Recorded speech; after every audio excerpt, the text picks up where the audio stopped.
October 14th, 2012, Portland, Oregon. Claire Whitman, a 28-year-old elementary school teacher, left a small staff party around 10 p.m. She said she was heading home. She never made it. Her car was later found in a quiet parking lot near Forest Park. The driver's seat pushed back, as if someone else had been behind the wheel. Her phone was gone. Her bag was gone. Claire was gone. At first, police focused on her boyfriend, Paul Reynolds. Their relationship was tense, and witnesses remembered a heated argument earlier that night. Then suspicion turned to Daniel Carter, a young colleague who had been close to Claire, maybe too close. Both men were questioned. Both denied involvement. Neither could be tied to the crime. For 6 years, the case went nowhere. Rumors spread. Some believed she ran away. Others whispered about hidden debts, a double life, even secret affairs.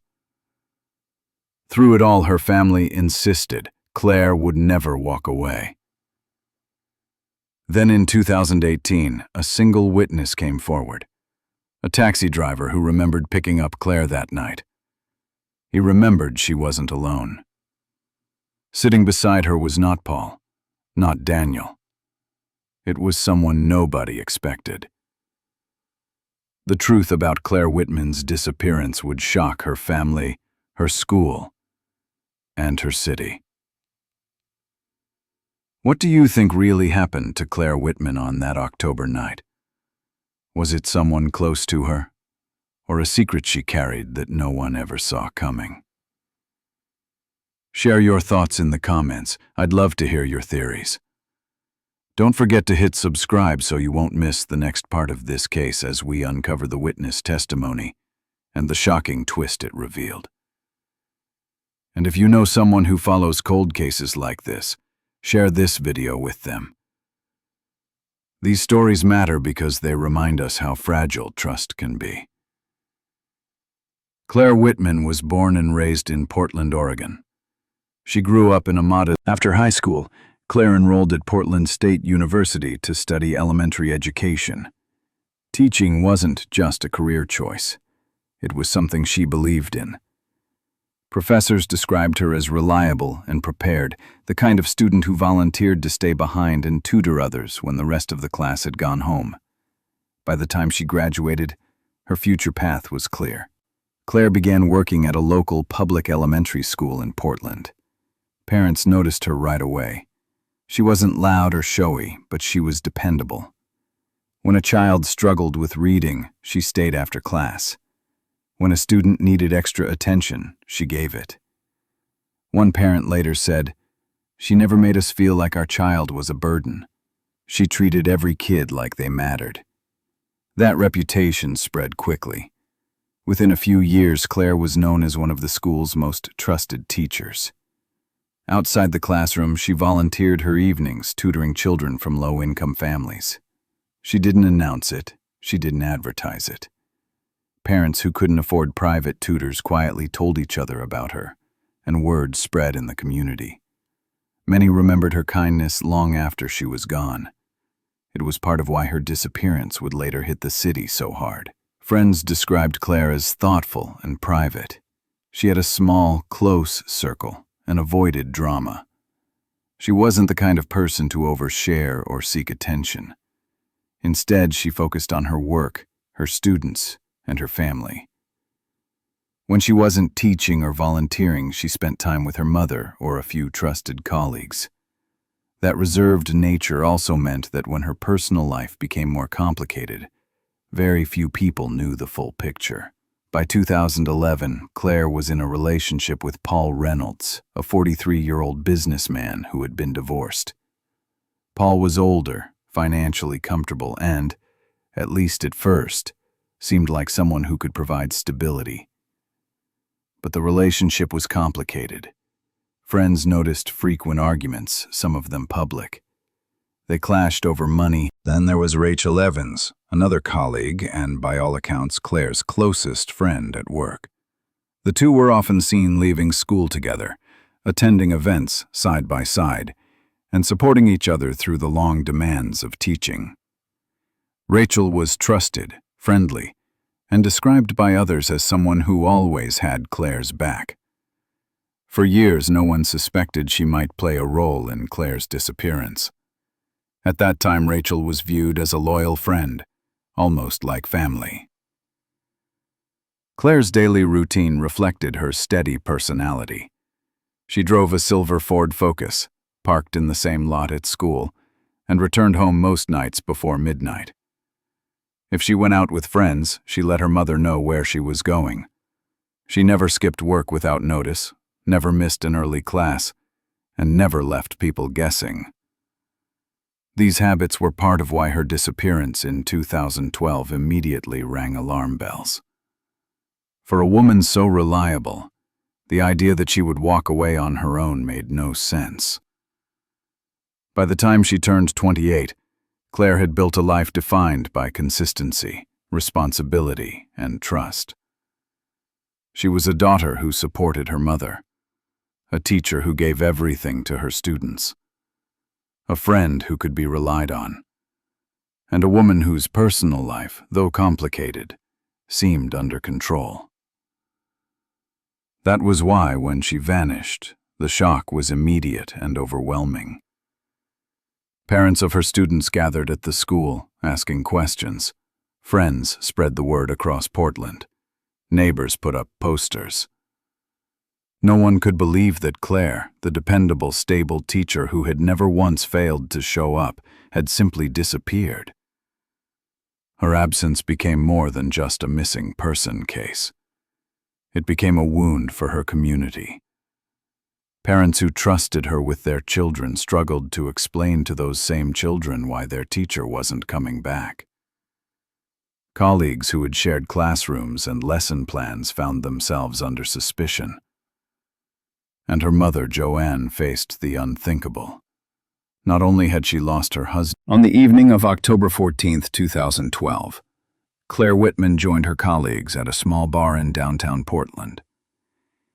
It was meant to be a lighthearted night, a simple birthday celebration for one of the teachers at her school. The bar was crowded with music, laughter, and the sound of glasses clinking together. Friends and colleagues remembered Claire as being in good spirits. She smiled for photos, chatted with coworkers, and ordered only 2 or 3 drinks. Witnesses would later say she was alert, steady, and fully in control. There were no signs of intoxication, no warning that this night would mark the last time anyone saw her alive. Around 10:30 that night, the first sign of tension emerged. Claire was spotted in a heated conversation with her boyfriend, Paul Reynolds. Paul, a 43-year-old businessman, was much older than Claire, and their relationship had been described as turbulent. Friends later told investigators that their arguments often circled around finances and the obvious difference in age. Inside the bar, the disagreement played out for several minutes. Paul leaned in close, speaking sharply, while Claire's body language was defensive. Witnesses remembered her shaking her head, refusing to back down. The argument ended abruptly, and Paul walked out of the bar alone, leaving behind an uneasy atmosphere. Some guests trying to brush it off as a typical couple's quarrel. But for investigators later, it became one of the first red flags of the night. As the argument with Paul faded, another source of tension quietly surfaced. Daniel Carter, a younger teacher at the same school, was also at the party. He had long been rumored to have feelings for Claire, something that had caused awkwardness in the past. That night, when Daniel saw Claire and Paul in conflict, he appeared restless and irritated. Several people noticed Daniel watching the couple closely. One guest recalled Daniel's expression as jealous and uncomfortable. Though Daniel didn't approach Claire in anger, his mood was obvious. This dynamic, Claire caught between Paul and Daniel, would later feed speculation, suspicion, and endless theories. Yet in the moment, Claire managed to keep her composure. She continued to chat with friends, posed for more group photos, and even laughed. To those who were there, she seemed determined not to let the tensions ruin the evening. As the clock neared 11 p.m., Claire began saying her goodbyes. She told her colleagues she planned to leave early. The next day was a school morning and she needed rest before teaching her class. Friends waved her off casually, assuming they would see her again in the teacher's lounge by Monday morning. None of them knew they were witnessing her final moments in public. Just before she left, several witnesses noticed Claire answer a brief phone call. It lasted no more than a minute. She held the phone to her ear, nodded slightly, and signaled to her friends that everything was fine. "Don't worry," she seemed to say, with a gesture of her hand. Then she slipped the phone back into her purse and headed for the door. That call, seemingly insignificant at the time, would later become a central piece of the investigation. Who called her? What was said? And why did she leave immediately afterward? At 11:02 p.m., security cameras captured Claire walking out of the bar. She was alone, carrying her purse, her coat over one arm. The footage is grainy, but clear enough to confirm her departure. That clip would become the last confirmed image of Claire alive. The streets outside the bar had limited surveillance coverage, and beyond that front door, her path faded into mystery. Some witnesses who lingered outside the bar later told police they noticed a figure following her, a man wearing a baseball cap, walking a few steps behind. At first, no one thought much of it. Portland was busy that Saturday night, and crowds spilled into the streets.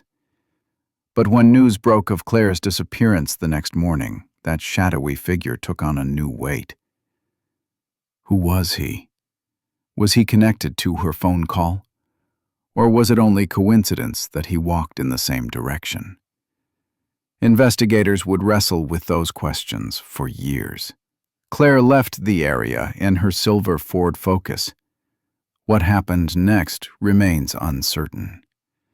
The drive from the bar to her home should have taken no more than 20 minutes. Instead, the next morning her car was discovered abandoned in Forest Park, a large wooded area northwest of downtown. The location was puzzling. Claire had no reason to be there, especially late at night. The park was known for its trails and dense trees, not for casual midnight stops. Even more alarming was the condition. From 11 p.m. onward, Claire's trail went cold. No neighbors heard her return home. No surveillance cameras picked up her car leaving the bar and arriving at the park. No witnesses came forward to say they saw her walking away from the parking lot. It was as if Claire had stepped out of her routine life and disappeared into a void. For her family, that silence was unbearable. Claire was known for her punctuality, her responsibility, and her devotion to her students. She never skipped work, never cut off communication, never disappeared without explanation. Her sudden absence was not a choice. That certainty fueled her mother Joanne's immediate call to police. The night of October 14, 2012, left investigators with a series of troubling facts, but no answers. Claire argued with her boyfriend. She had tension with a colleague. She took a mysterious phone call. She left the bar alone. She may have been followed. And by morning, her car was in a park with her belongings still inside. Each detail by itself could be explained away. Together, they painted a disturbing picture of a woman who left a crowded bar in the heart of Portland and never came home. For weeks, detectives retraced her last steps. They interviewed Paul, Daniel, and Rachel. They studied the footage frame by frame. They checked phone records, hoping to identify the late-night call. But in those first crucial hours, nothing led to a breakthrough. The image of Claire walking out of the bar at 11:02 p.m. remained the final proof of her presence. Everything after that moment was speculation. The night of her disappearance marked the start of one of Portland's most haunting mysteries. Claire Whitman was not someone who would quietly leave her life behind. She was not reckless, not careless, and not secretive. Yet within minutes of stepping out of a birthday party, she was gone. The unanswered questions from the vehicle itself became the first crime scene. Detectives noted that the car was locked. Inside were her purse, wallet, and phone. Her keys sat in the cup holder. There were no signs of forced entry, no broken glass, no visible blood, no drag marks on the ground. Fingerprint swabs were collected, but later the lab would report them as partial and low quality. From the start, robbery was dismissed. Investigators leaned toward the idea that Claire had met with someone she trusted, or someone who had control over her, before she vanished. Reconstructing her last known movements was the next step. The bar's indoor cameras showed Claire leaving just after 11:02 p.m. She appeared calm, steady on her feet, and alone. Witness lists were built from receipts, RSVPs, and bar staff rosters. Still images were pulled from 2 interior cameras, but the block outside had no usable coverage. The trail ended at the door. Then came the first strange detail. Phone records confirmed Claire had taken a 56-second call at 10:59 p.m., only minutes before she left the bar. The number belonged to a prepaid cell, registered under false information. No voicemail, no texts, no follow-up contact. Subpoenas for tower data returned incomplete, with only rough pings that placed the caller somewhere in Portland. For detectives, this was both a lead and a dead end. Attention quickly shifted to the people closest to Claire. 3 names surfaced immediately. Paul Reynolds, her 43-year-old boyfriend, who had argued with her at the bar earlier that night. Daniel Carter, her younger colleague, who had openly admired Claire and had shown signs of jealousy. And Rachel Evans, her closest friend at work, who was often by Claire's side and publicly supportive in early interviews. Investigators began testing alibis. Paul claimed he left the bar around 10:40 p.m. and drove home, but his phone records showed a troubling gap. His location data placed him near the bar until 10:40, then nothing for nearly an hour before surveillance checks expanded to nearby blocks. One storefront camera had been offline that night, erasing a crucial angle. City traffic cameras, however, captured a taxi near the park entrance at about 11:30 p.m., but the license plate was unreadable. At the bar, a few patrons mentioned a man in a cap who appeared to walk out behind Claire. His description was vague, too generic for a composite sketch, and detectives couldn't link him to anyone specific. The case began to draw media attention. At a press conference, police appealed for dashcam footage, for joggers and late-night drivers to come forward, and for taxi drivers who had been in the area. Tips poured in.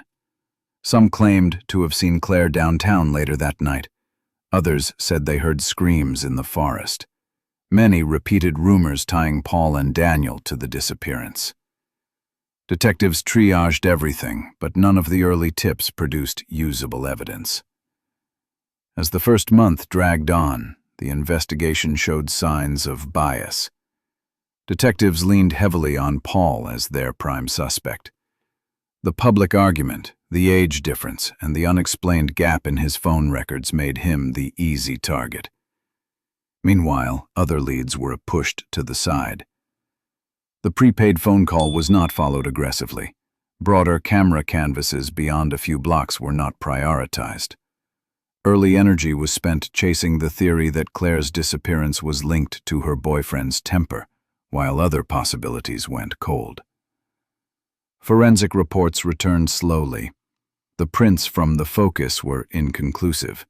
DNA swabs from the door handle contained a mixture, but mostly Claire's. Soil from the wheel wells matched the park lot, nothing more. And attempts to access Claire's phone failed at first due to encryption.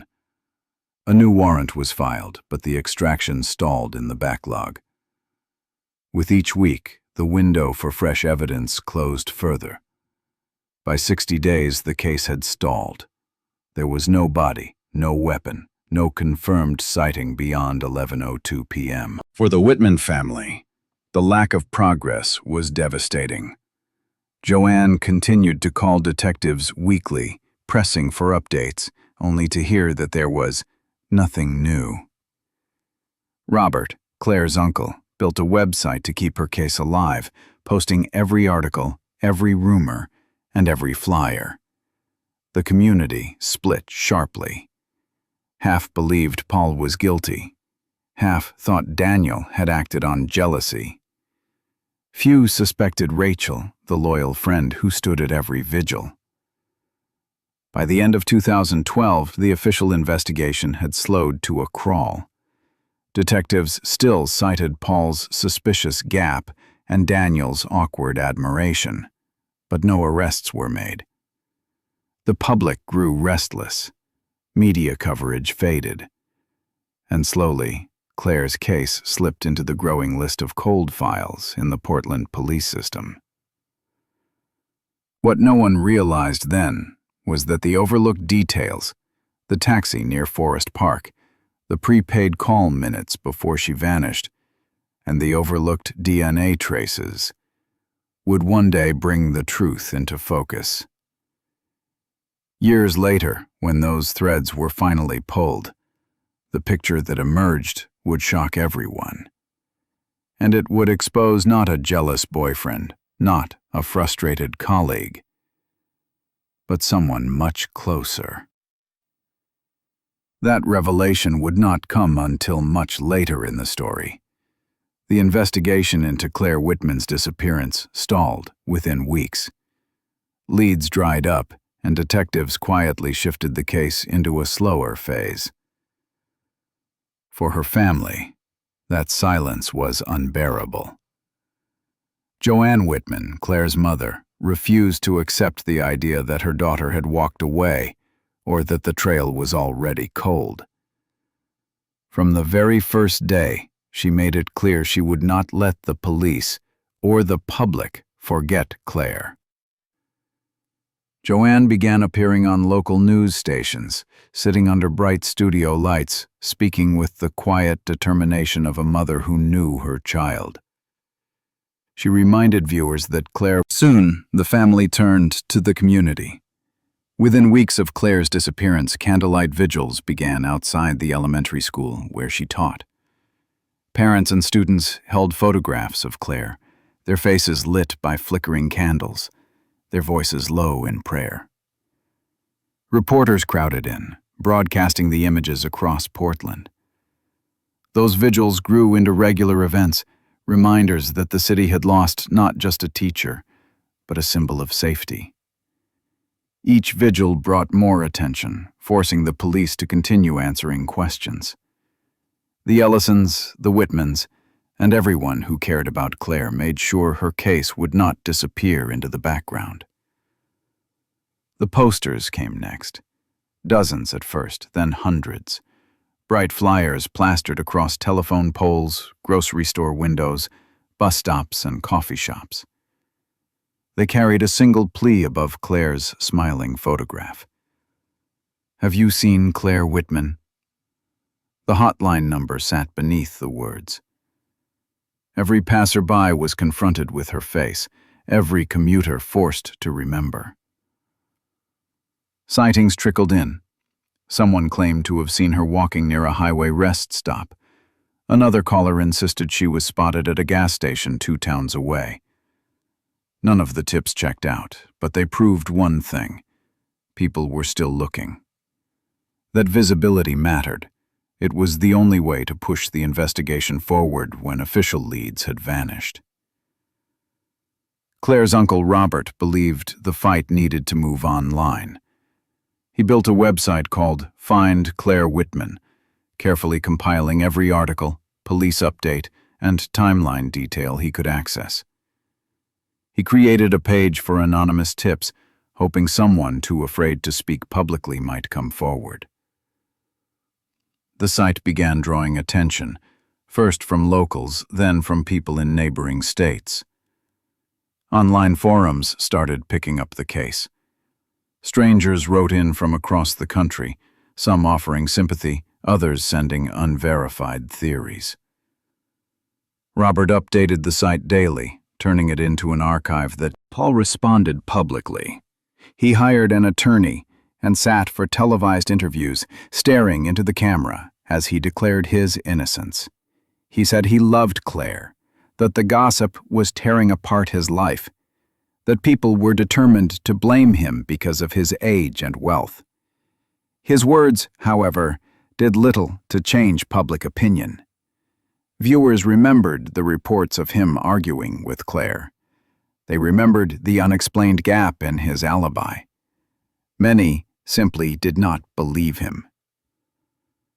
Paul's business suffered, friendships strained, and his name became tied forever to a case he insisted he had nothing to do with. Daniel, on the other hand, tried to prove his sincerity through action. He joined search parties, passed out flyers, and walked neighborhoods with volunteers. But suspicion followed him wherever he went. Parents at the school whispered about his interest in Claire. Some said his public efforts were a performance, a way to hide guilt. The constant speculation wore on him, and his once bright reputation as a teacher dimmed under the cloud of doubt. Years later, even after being cleared, Daniel admitted the stigma never fully left him. The pressure on the Whitman family deepened with every month. Joanne shouldered the weight of public appearances and late-night phone calls, never letting her grief slow her campaign. Robert grew more combative, accusing detectives of negligence and standing outside police headquarters with signs demanding more resources. Family gatherings became tense. The stress broke into arguments, but underneath it all, their determination never wavered. They shared one goal: to bring Claire home and to expose the truth. Tips continued to flood in, many useless, some cruel. Dozens of people called the hotline with wild claims that Claire had been seen in another state, that she was living under a new identity, that she had run away with a secret lover. None of it held up, but the damage was real. By 2015, the case was no closer to resolution, but the persistence of the Whitman family meant it was never forgotten. The annual vigils had grown into large gatherings, attended by teachers, parents, local politicians, and activists for missing persons. The story of Claire had become part of Portland's fabric, a reminder that someone in their own city could vanish without a trace, and that answers were still out there. It was this constant presence, this refusal to let silence win, that kept her file open, waiting for the breakthrough that would eventually come. The fight for justice was not just about holding a killer accountable. It was about memory, about refusing to let Claire slip into the shadows of unsolved history. For 5 long years, the Whitmans carried that weight. They endured public suspicion, endured false tips, endured nights of grief that blurred into mornings of protest. And in the end, it was their persistence that kept investigators from closing the door. It would take until 2017 for a new piece of evidence to finally change everything. But it was the family's unrelenting campaign, the posters, the vigils, the website, that made sure the city of Portland never stopped asking, what really happened to Claire Whitman? In 2017, 5 years after Claire Whitman vanished, her case was little more than a cold file in a cabinet at the Portland Police Bureau. Dozens of interviews, hundreds of tips, and months of searching had gone nowhere. The car was found. Her phone was found. But Claire herself had never been located. With no body, no clear suspect, and no hard evidence, the case had slipped into silence. That silence changed when a new rotation of detectives took over the cold case unit. One of those cases placed on their desk was Claire's. A detective scanned the file page after page and noticed something odd. A voicemail on the case tip line had never been followed up. It was from They began expanding the camera net. In 2012, Portland's downtown had only patchy coverage, but when they canvassed beyond the original 2-block radius around the bar, they got a hit. A condo complex, across from an intersection, had archived security footage. In the grainy black and white lobby camera, investigators saw the faint outline of a taxi turning west at 11:27 p.m. It wasn't crystal clear, but the timestamp lined up with the driver's memory. The path led straight toward Forest Park. It wasn't proof of a crime, but it showed Claire, or someone who looked like her, may have been lured into a car and taken out of downtown. Detectives turned to her phone. In 2012, technology had limits. Attempts to extract data from Claire's locked device had failed. But by 2017, forensic tools had advanced. Using updated software, investigators finally cracked into the encrypted image that had sat in evidence for years. The results were stunning. At 10:59 p.m., just minutes before she left the bar, Claire received a 56-second call from a prepaid number. Buried deeper in the logs were several short texts. "Meet me after the party. Forest Park, Lot B. It's important." They had been sent by the same prepaid number. A subpoena pulled limited tower data. The device had pinged 2 towers earlier that night, both within a mile of Rachel Evans's apartment, Claire's colleague and supposed best friend. It was the first time Rachel's name appeared in the file as more than a supporting witness. Investigators dug deeper. They cross-referenced prepaid SIM sales with activation times. One corner market transaction stood out. A prepaid card purchased in cash 2 weeks before Claire vanished. The buyer used no credit card, no ID. But the register scanned a loyalty barcode for a rewards program. That barcode belonged to a card used frequently by Rachel. Then came the clincher. A stray hair recovered from the rear floor mat, overlooked in 2012, matched Rachel after mini-STR testing. The chance of it being random was near zero. The case that once pointed toward Paul Reynolds, the boyfriend, or Daniel Carter, the colleague, now turned toward someone no one had suspected. To rebuild the last hours, detectives issued a geofence warrant around both the bar and Forest Park. Cell tower records captured anonymized device IDs. One device, later de-anonymized, matched Rachel's phone. It had appeared near the bar at 10:55 p.m., right when Claire was still inside. Then the device went offline.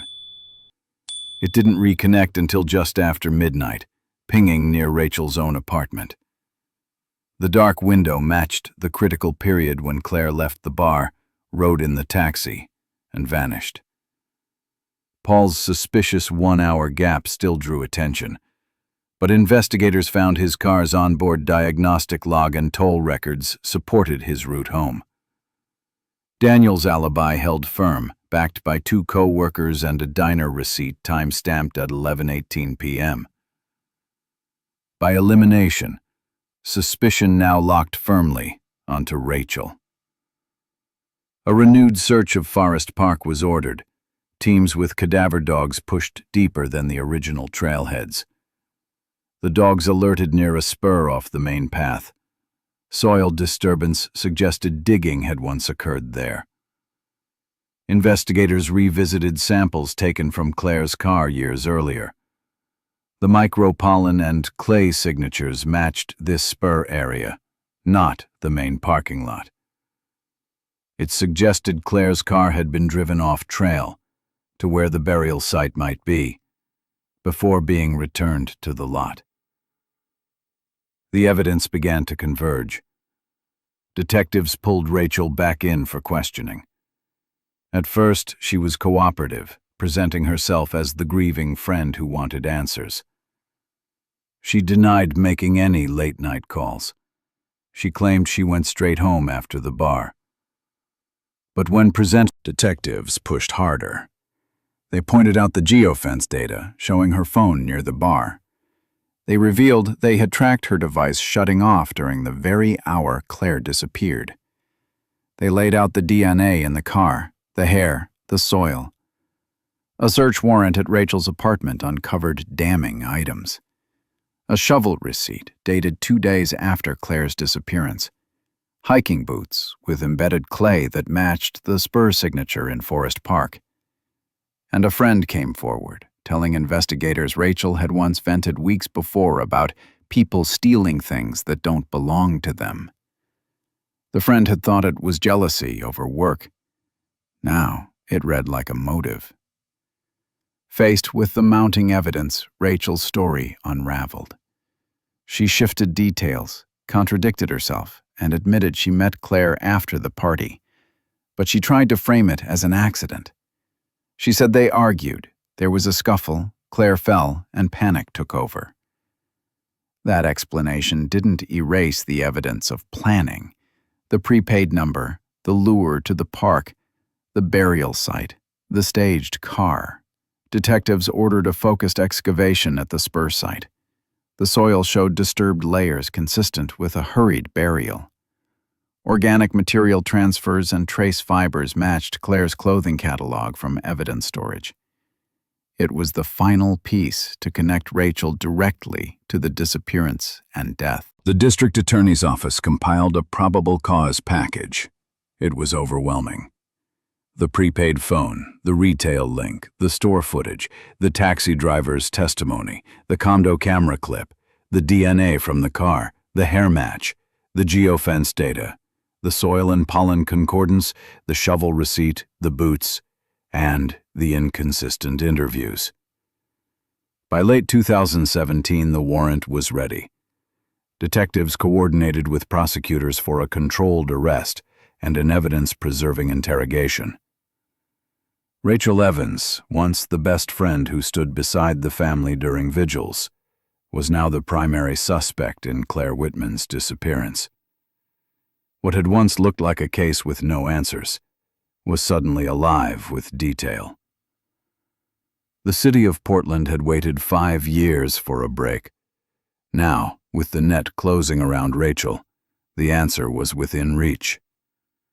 The question that remained was how this would play out in court, how the jury would see the evidence, and whether the friend-turned-suspect would ever fully admit the truth. That story, of arrest, trial, and the verdict that shocked Portland, would unfold in the next chapter. In early 2018, Portland police finally had what they needed. After years of dead ends and speculation, the evidence pointed to one person. Detectives obtained a warrant and moved in quietly one cold January morning. They arrested Rachel Evans at her apartment. The news spread within hours. A teacher, a woman who had stood beside Claire for years, was now accused of killing her. The headline was everywhere: "Best friend turns suspect." The community could hardly process it.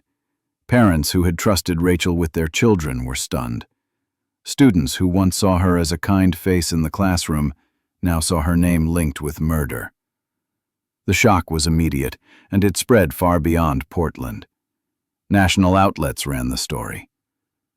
For Claire's family, the arrest was devastating. The betrayal cut deep. Joanne, her mother, and Robert, her uncle, broke down when detectives confirmed the news. The person they thought was a supporter had been the one responsible all along. Not long after the arrest, the final truth about Claire's fate emerged. Guided by new evidence, investigators searched a remote spur on the edge of Forest Park. They uncovered disturbed soil, shallow and hurriedly dug. Inside, they found human remains. Dental records and DNA confirmed what the family had feared for more than 5 years. It was Claire. The autopsy removed any doubt. She hadn't died in an accident or simply vanished into the night. She had been struck on the head with a blunt object, and that injury killed her. Rachel was confronted with this in her first interviews. She admitted meeting Claire at the park that night. She claimed she only wanted to talk, that an argument spiraled into a struggle and Claire fell in the chaos. She called it an accident.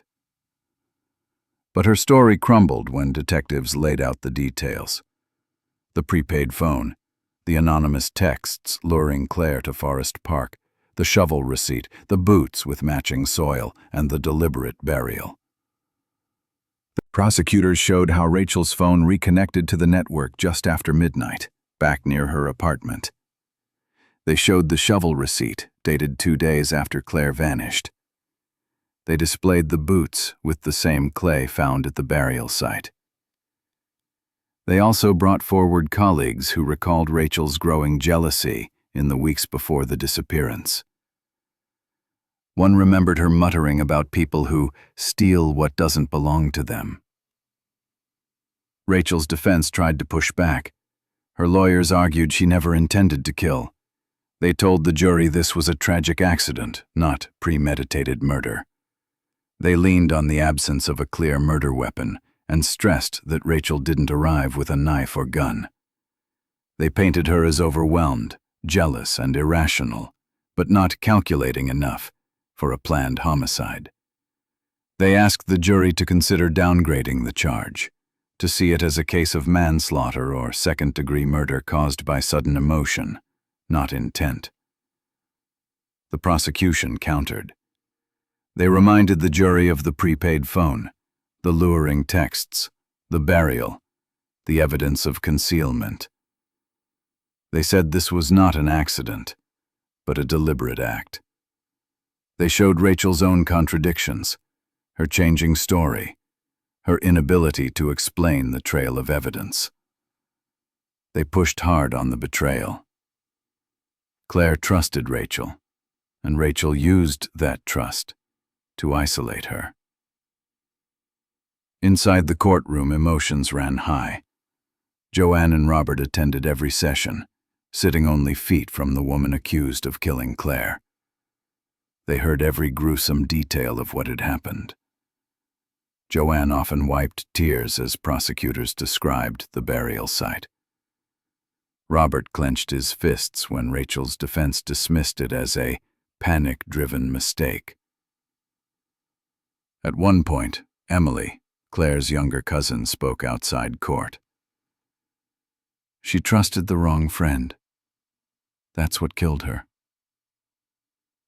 The atmosphere grew heavier with each day of testimony. When the prosecutor confronted Rachel during cross-examination, after 3 weeks of testimony, the jury deliberated. They returned with their verdict. Rachel Evans was guilty of second-degree murder. The judge sentenced her to 25 years in prison with no chance of early release. For the Whitman family, the verdict was both a relief and another wound.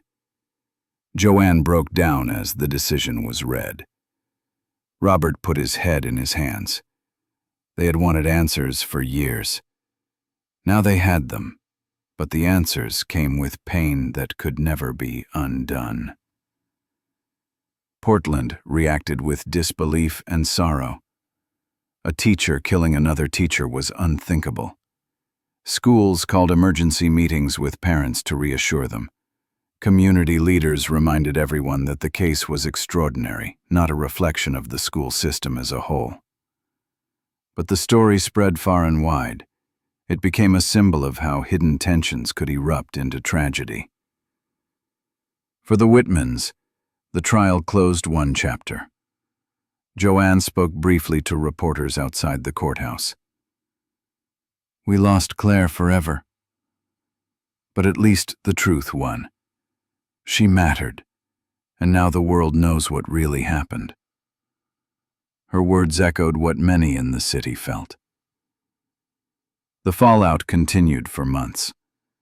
Teachers at Claire's school struggled to explain to students why someone they once trusted was in prison.